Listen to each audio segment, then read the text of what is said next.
هعمل معاكم النهارده مافن بالشوكليت بمقادير مظبوطه جدا، وفي نص ساعه بتكوني محضراها ومستويه وكمان بتاكليها. اول حاجه هشغل الفرن على درجه حراره 160 وهظبط الرف كده في النص، وابتدي ان انا احضر الصينيه واحط فيها ورق الكب كيك. لو عندكم ورق المافن متوفر يبقى يا ريت، بس انا ما كانش عندي غير ورق الكب كيك. هجيب بقى بوله واحط فيها بقى بيضايه بدرجه حراره الغرفه، وكمان فانيليا ممكن طبعا سايله او بودر، وكوبايه الا ربع من السكر، وهقلب بقى كويس جدا لغايه ما لونهم يفتح كده مع بعض. هنزل بقى بربع كوبايه من الزيت، ونص كوبايه من اللبن، ومعلقه كبيره من الخل، وهقلب بقى لغايه ما السكر يدوب تماما. طبعا بقى يا ريت يكون المكيال اللي انا بقى بقيس بيه يكون كل واحد، علشان خاطر المقادير تطلع معايا مظبوطه جدا.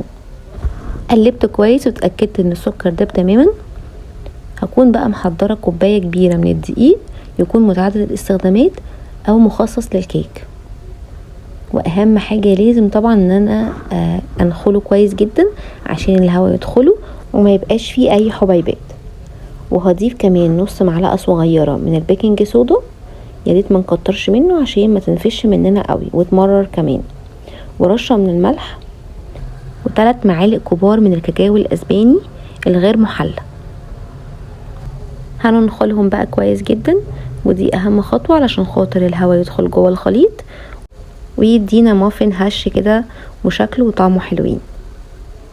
لو لقينا بقى اي حبيبات كده في الباودر دوت، عادي جدا بنعملها بالسباتولا كده ونفككه كويس، ويبقى كده خلاص الخليط كده مقاديره مظبوطه جدا معانا. هنقلب بقى لغايه ما الدقيق يندمج مع الخليط السائل